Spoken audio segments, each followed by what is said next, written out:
14일 의총을 열어서 저희 당에서 아마 특별감찰관에 대한 뭐 당론이 결정되지 않을까 이렇게 보여지는데, 민주당이 특별감찰관에 대한 입장도 못 정했잖아요. 예. 근데 특별감찰관은 이건 필수예요, 필수. 필수. 특별검사는 선택이에요. 예. 우리가 이제 대학에 다녀도 필수 과목이 있고 선택 과목이 있잖아요. 네. 예. 필수 과목도 안 하겠다는 사람들이 선택 과목을 하자? 이러면 안 되는 거죠. 그러니까 그 민주당이 이걸 정말 우리 당을 동요시키려면요, 기본적으로 특별감찰관은 받고, 필수 과목이니까. 그 다음에 특검에 있어서도 아까 제가 지적한 그런 것들을 만약에 한다면 정말 우리 당으로서 그 대응 논리, 반박 논리가 상당히 좀 궁색해질 수도 있는데, 지금은 전혀 그런 상태가 아닙니다. 지금은 특별감찰관 얘기를 하고 있는 상황이니까. 네. 근데 내일 의원총회도 좀 궁금하긴 한데요. 원래 특별감찰관 문제를 두고 추경호 원내대표랑 한동훈 대표가 좀 부딪히는 모습을 좀 보였었는데, 네.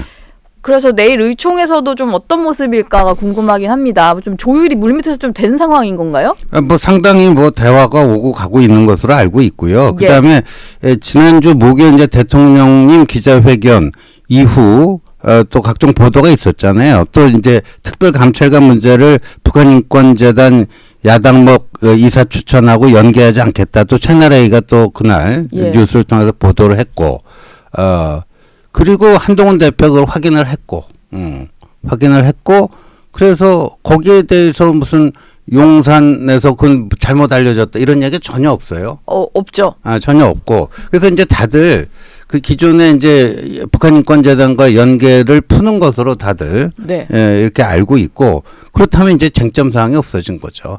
쟁점 사항이 없어졌기 때문에 이 특감이요, 이게 굉장히 꽃놀이패가 될 수가 있습니다. 왜냐하면요, 만약에 저희 당에서 특별감찰관을 당론으로 했는데 민주당에게 자 같이 해갖고 국회에서 3명 추천해가지고 용산으로 보냅시다. 이게 만약에 민주당이 밟잖아요. 네. 그러면 당분간 특감 정국이 됩니다. 뭐 추천을 어떻게 할 그렇죠. 것이냐부터 어떤 인물이 해서. 될 것인지, 또 국회에서 3명 추천해서 보내면은 대통령께서는 그 3명 중에 누구를 뭐 할 것인지, 특별감찰관이 아무개로 된다면 그 아무개 특별감찰관의 첫 번째 무슨 뭐 과제는 뭐가 될 거지, 뭐 이렇게 한 일정 정도 특감 정국으로 가요. 예. 그리고 만약에 민주당에서 이걸 안 받잖아요. 그럼 아까 그 논리예요. 필수 과목도 안 하려는 사람도 무슨 선택 과목, 특감도 안 받으면서 특검하자고 하는 게 말이 되냐? 이렇게 되면 저희 당의 그 특검법 방어 전선이 훨씬 탄탄해지고 공고해지네요. 민주당은 논리적으로 굉장히 궁색해져요. 그런 점에서 특별감찰관은 저는 꽃놀이패라고 보는 거죠. 오히려 국민의힘의 단일 대우를 강화시키는 그렇죠. 것이 예. 될 것이다. 그럼 내일 의원총회에서도 뭐 그때 김상훈 정책위 의장도 네. 표결은 하지 않겠다라고 얘기를 했잖아요. 그러면 그렇죠. 여러 가지 의견이 나오긴 나오되 좀 특별감찰관을 빠르게 여야 협상에서 추천한다, 이런 식의 결론이 그렇죠. 나올 가능성이 크네요. 그게 특감을 그렇게 하는 게 민주당의 저 특검법 공세를 교란시키는 효과가 있다니까요. 예. 그래서 뭐 수정도 하겠다 하는 것 같고, 민주당도 좀 다급하니까 근데 여러 가지 좀 특별감찰관 이 필수 과목에 대한 그 입장부터 먼저 정하고 뭘 해야 되는데, 네. 굉장히 전략적으로 지금 조금 엉성해요, 민주당이. 예. 이따 박주민 의원 나오시니까 한번 물어봐 주시죠. 전략이 뭔지 한번 여쭤볼게요. 민주당에서는 제3자 추천 방식을 한동훈 대표가 예전에 언급했던 거다 보니까 네. 이거를 수용하라, 이런 압박을 좀 하고 있는 상황인데, 한 대표가 지금 이제 대통령 기자회견 이후로 보면 뭐 대통령을 향해서는 메시지가 좀 우호적으로 계속 나오고, 네. 이재명 대표에 대한 공격 메시지만 좀 많이 나오는 것 같아요. 네. 그러다 보니까 민주당이 이게 좀 마음에 안 들어하는 것 같은데 뭐 대통령 부부 집사냐 뭐 이런 비판까지 좀 하더라고요.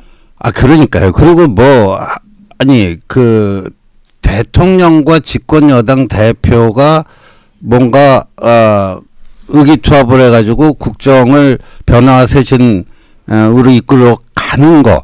그러니까 민주당은요, 윤한 갈등의 반사 이득을 취하고자 했던 거예요.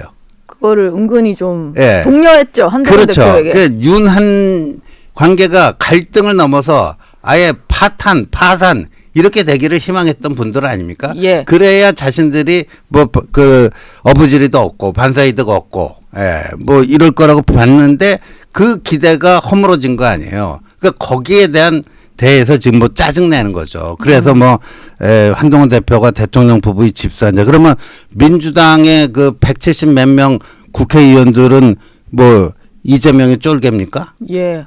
아버지라고 예. 했던 분도 있었는데. 그렇죠. 예. 저도 근데 궁금하긴 한 게 한동훈 대표가 물론 이제 기자회견에서 아쉬움도 있겠지만 뭐 평가를 좀 아끼고 하면서 좀 윤한 갈등이 봉합 국면 뭐 그런 수순으로 들어선 것 같아요. 네.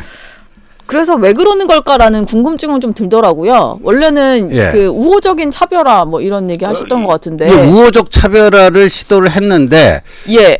그 노선에 그러니까 한동훈이 제시한 변화와 쇄신이라고 하는 그 노선에 그 열차에 대통령도 이제 탑승하시기로 한 거 아니에요.